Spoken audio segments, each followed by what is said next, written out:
Selamat sore Bapak Ibu Saudara yang dikasihi Tuhan Yesus Kristus. Berjumpa kembali di dalam persekutuan keluarga hari Jumat tanggal 3 Juli 2020. Saudara-saudara, mari kita menyatukan hati kita di dalam persekutuan keluarga sore malam hari ini. Dan saya mau ajak Bapak Ibu Saudara di rumah untuk bersatu di dalam doa. Mari kita berdoa.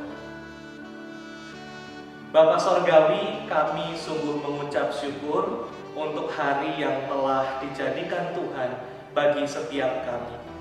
Di hari ini kami bisa melakukan aktivitas kami, semua karena anugerah dan pertolongan Tuhan. Dan ketika kami saat ini duduk diam di rumah kami, menyaksikan tayangan ini, persekutuan keluarga GKI Karanglewas, itu semua karena pertolongan Tuhan juga atas diri kami. Maka dari itu Tuhan, kami mau menyerahkan segenap hati kami untuk mendengarkan firman Tuhan, untuk memaknai firman Tuhan. Biarlah juga Roh Kudus mengurapi hati dan pikiran kami, sehingga mata rohani kami tertuju kepada kebenaran sabda. Mampukanlah kami untuk melakukan sabda Tuhan di dalam kehidupan kami hari lepas hari. Kuatkan dan teguhkanlah kami, ya Tuhan. Di dalam nama Tuhan Yesus, Juru Selamat kami yang hidup, kami percaya dan menyandarkan diri kami. Amin.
Saudara yang terkasih di dalam Tuhan, saya mau ajak Bapak Ibu Saudara untuk merenungkan bersama-sama kitab Roma, surat Paulus kepada jemaat di Roma.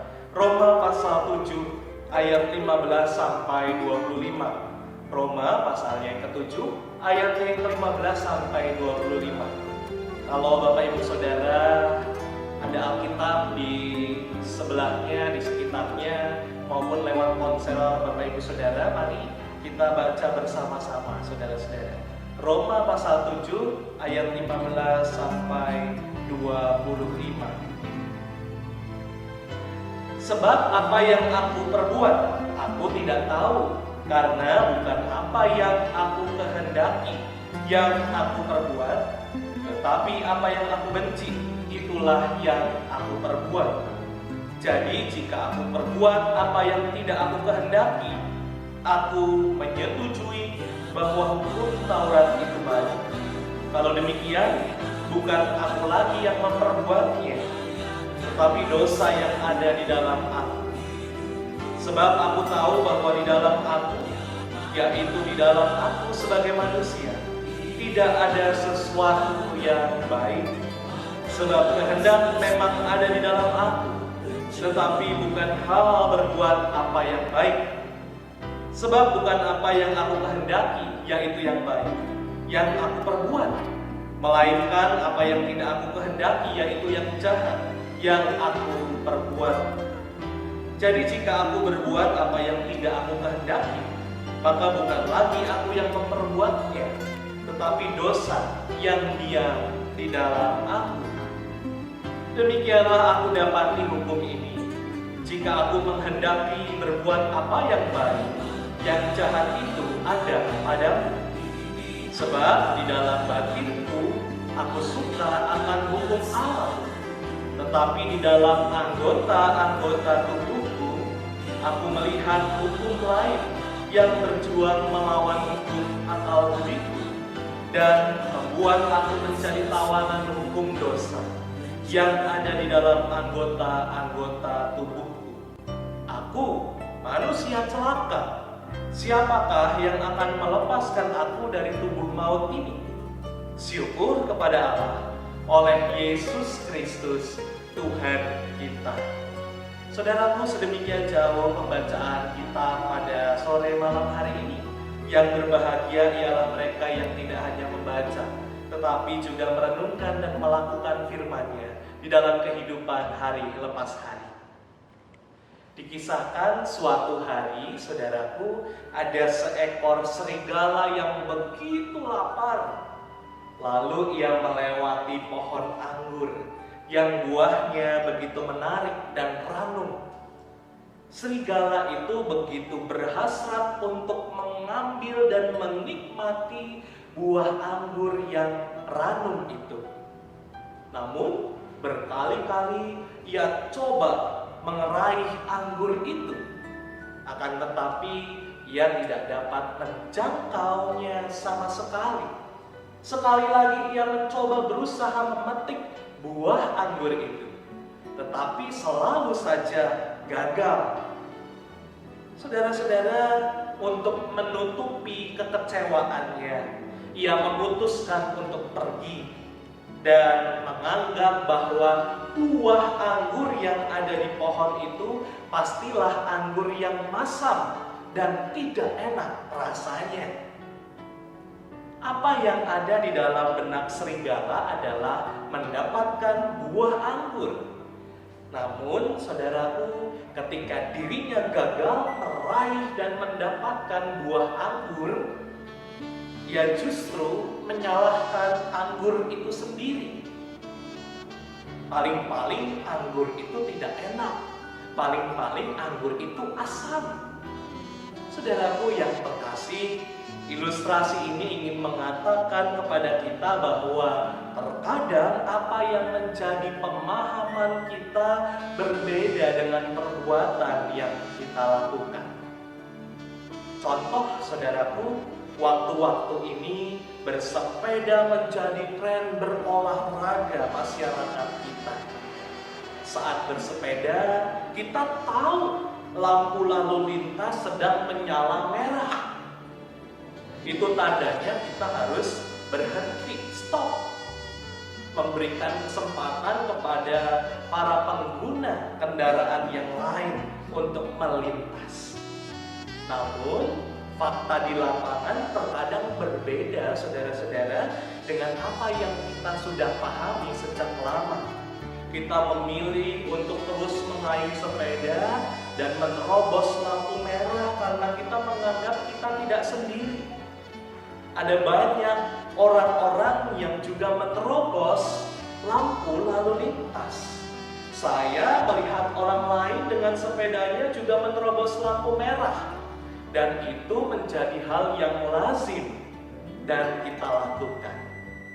Saudaraku, jika terbiasa demikian, maka kita perlu mengerem tindakan kita. Karena kita sudah mengalami yang namanya disintegritas. Paulus juga menyadari bahwa terkadang di dalam kehidupannya ada hal yang bertentangan antara apa yang dilakukannya dengan pemahaman imannya selama ini. Saudaraku, Paulus adalah orang Yahudi. Ia sangat memahami hukum Taurat dan ia tahu bahwa hukum Taurat menuntut ketaatan penuh terhadap Allah. Namun kenyataannya perilaku manusiawinya cenderung bertentangan dengan hukum Taurat. Tapi apa yang luar biasa dari diri Paulus, saudaraku? Paulus tidak memandang semua itu sebagai sebuah kelaziman. Paulus tidak pernah berkompromi. Ya, cincailah, melenceng-lenceng sedikit tidak masalah. Oh, banyak orang juga yang melakukan itu. Saudara-saudara, apa yang dilakukan Rasul Paulus? Paulus justru mengakui keterbatasan dan kegagalannya. Paulus mengakui kalau terkadang perbuatan yang dilakukannya melenceng dari pemahaman imannya. Roma pasal 7, saudara, ini adalah perikop yang unik. Mengapa saya katakan unik? Karena ada dua kata, saudara, yang sering muncul sepanjang beberapa ayat dari ayat 15 hingga ayat 25 yang kita baca. Yakni, kalau saudara bisa menemukan, ada dua kata yakni kehendak. Yang pertama kehendak dan perbuatan. Jadi ada dua kata yang mendominasi, saudaraku, kehendak dan perbuatan. Saudaraku, kehendak dalam bahasa Yunani itu telo, bukan telo singkong gitu ya, saudara-saudara, tetapi telo dalam bahasa Yunani, bukan bahasa Jawa. Setidaknya ada 7 kali kata kehendak. 7 kali kata kehendak. Ayat 15, ayat 16, ayat 18, ayat 19, ayat 20, dan ayat 21. Saudaraku, apa yang mau Rasul Paulus tunjukkan kepada kita? Rasul Paulus menggambarkan dirinya sebagai seseorang yang mengerti dan mendambakan atau merindukan apa yang benar menurut Allah. Sedangkan kata perbuatan muncul 6 kali dalam bacaan kita. 2 kali di ayat 8, di ayat 13, di ayat 15, di ayat 17, dan di ayat 20. Akan tetapi lucunya, saudara, kalau benar-benar Anda perhatikan Roma 7 ayat 15 sampai 25, konotasi kata perbuatan di sini digambarkan sebagai konotasi yang negatif. Mari perhatikan ayat 15 bagian akhir, saudara. Tetapi apa yang aku benci, itulah yang aku perbuat. Bertentangan bukan? Lihat di ayat 17.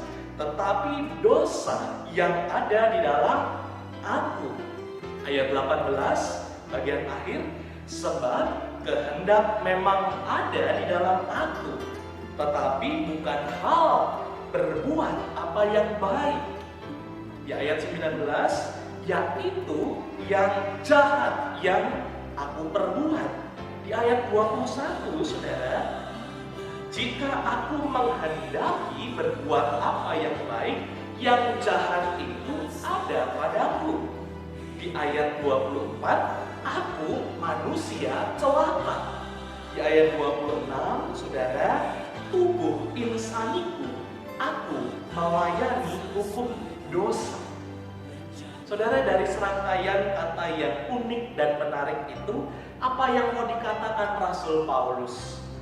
Perilaku manusiawi saudara dan saya cenderung sempal, saudara, dan tidak konsisten dengan kehendak Allah. Saya mau katakan kepada saudara malam hari ini, kalau kita telah melakukan kesalahan, apapun hal yang tidak baik, jadilah seperti Rasul Paulus yang tidak malu sama sekali mengakui perbuatan salahnya. Karena ketika kita mengakui ketidakbenaran yang kita lakukan, bahkan ketika kita mengakui ketidakberdayaan kita, berarti kita membuka diri untuk Tuhan menjamah seluruh kehidupan kita. Justru saudaraku, ketika kita merasa diri sudah baik, justru ketika kita merasa diri sempurna, tidak bercacat, bahkan kita merasa kita tidak perlu mengakui kesalahan kita, justru saudara dan saya sangat rawan. Saudara dan saya sangat rawan terjatuh. Dan di sepanjang hidup kita akan mengalami banyak sekali ketidaknyamanan. Yang lebih gawat, saudaraku, jika saudara dan saya merasa diri lebih baik dari orang lain, dan perasaan superior itu membuat kita tidak merasa risih ketika kita menggosipkan, mentertawakan, bahkan menghakimi kelemahan orang lain. Saudaraku, setelah kita mengakui kesalahan kita, Tuhan ampuni saya ketika apa yang saya lakukan justru berbanding terbalik dengan pemahaman iman saya. Lalu apa yang akan kita alami, saudara? Kalau saudara membaca Roma pasalnya yang ke-8, saudara akan menemukan jawabannya. Rohnya akan melembutkan hati kita. Roh Kudus akan melembutkan hati kita dan membawa saudara dan saya menjadi sosok yang berintegritas. Malam hari ini saudara dan saya belajar bahwa wajar kita mengalami krisis rohani. Kita adalah manusia yang terbatas, yang tidak luput dari dosa dan kesalahan yang kita lakukan. Akan tetapi, saudara-saudara, jangan sekali-kali kita menghalalkan perbuatan cemar yang kita lakukan. Jangan sekali-kali kita melazimkan kesalahan-kesalahan maupun dosa yang kita perbuat. Melainkan rengkuhlah itu semua. Rengkuhlah kesalahan yang kita lakukan. Rengkuhlah dosa yang kita lakukan. Dan akuilah di hadapan Tuhan kalau kita sudah melakukan kesalahan. Dan dari sana, mari membuka diri kita selebar-lebarnya secara penuh agar Tuhan menolong dan memampukan kita untuk menjadi manusia-manusia yang berintegritas. Tuhan Yesus memberkati.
Saya mau ajak Bapak Ibu Saudara untuk hening sejenak. Kita bersatu menyatukan hati dan pikiran kita di dalam doa syafaat. Marilah kita berdoa. Allah Bapa yang sungguh baik di dalam kehidupan kami. Kami sangat bersyukur kami masih bisa mendengarkan firman Tuhan. Kiranya firman Tuhan yang baru saja kami dengarkan ini menolong kami untuk menjadi anak-anak-Mu yang senantiasa berintegritas, yang selalu sadar akan kesalahan yang kami perbuat, yang selalu merendahkan hati kami ketika kami merajut kehidupan kami. Tuhan, memang kami adalah manusia-manusia yang tidak luput dari dosa. Tetapi ketika kami bersedia mengakui kesalahan kami, berarti kami membuka hati untuk Tuhan masuk di dalam hati kami, di dalam kehidupan kami, menjamah dan memperbaharui kami menjadi manusia yang semakin baik lagi di hadapan Tuhan. Tuhan, ajar kami untuk selalu menyadari diri kami, ajar kami untuk selalu berpegang teguh kepada sabda Tuhan. Dan ketika kami mengarungi kehidupan kami, tolonglah kami agar apapun situasi yang saat ini sedang kami hadapi, pergumulan kami, bahkan hal-hal yang mungkin belum kami temukan jalan keluarnya, akan tetapi kami mampu bersandar sepenuhnya kepada penyertaan Tuhan. Kami percaya ketika mengikut Tuhan, segala sesuatunya dapat kami lalui dengan damai sejahtera.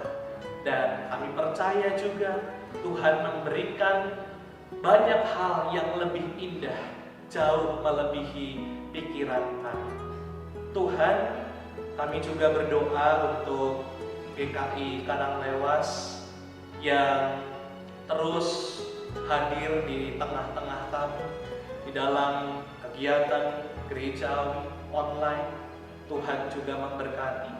Kiranya kegiatan-kegiatan yang boleh dilakukan secara online ini boleh menumbuh kembangkan iman rohani kami. Kami juga berdoa untuk persiapan gereja-gereja, terkhusus gereja kami yang kelak juga akan membuka diri kembali ibadah secara onsite di gedung gereja dengan protokol kesehatan yang ketat. Kiranya juga Tuhan memberkati rencana kami. Tuhan juga menolong setiap kami untuk terus mempersiapkan diri dengan baik, untuk terus menjaga kesehatan kami, bahkan juga untuk menjaga kehidupan kami sebagai umat. Kami juga berdoa Tuhan untuk saudara-saudari kami, rekan-rekan kami yang saat ini sedang sakit, yang kami sebutkan namanya di dalam hati kami. Kami percaya Tuhan tidak meninggalkan mereka.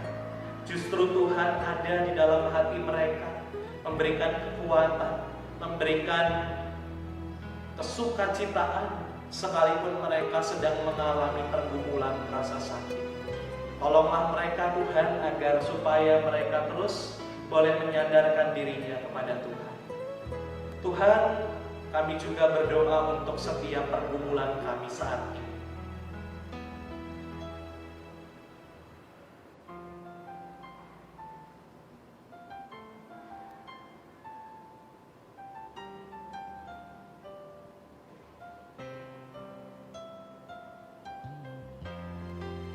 Inilah pergumulan kami ya Tuhan. Kami percaya Engkau adalah Tuhan yang senantiasa memulihkan keadaan kami, yang senantiasa menjamah kami. Maka dari itu kami mau menyerahkan segenap hidup kami ke dalam tangan Tuhan. Di dalam nama Tuhan Yesus yang sudah mengajarkan kami berdoa. Bapa kami yang di sorga, kuduskanlah nama-Mu. Datanglah kerajaan, jadilah kehendak di bumi seperti di sorga. Berikanlah kami pada hari ini makanan kami yang secukupnya, dan ampunilah kami akan kesalahan kami, seperti kami juga mengampuni orang yang bersalah pada kami. Dan janganlah membawa kami ke dalam pencobaan, tetapi lepaskanlah kami daripada yang jahat, karena Engkaulah yang punya kerajaan dan kuasa dan kemuliaan sampai selama-lamanya.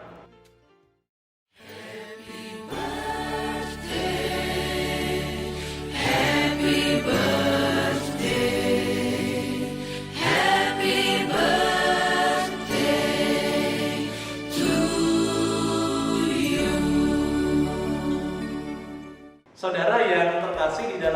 Tuhan, di minggu ini ada beberapa rekan-rekan kita, saudara-saudara kita sesama jemaat GKI Karangawas yang sedang bersuka cita karena Tuhan mengaruniakan 1 tahun usia untuk mereka. Ada Ibu Penatua Tansiola yang berulang tahun di tanggal 1 Juli, lalu ada Bapak Heri Sutisno yang berulang tahun di tanggal 2 Juli.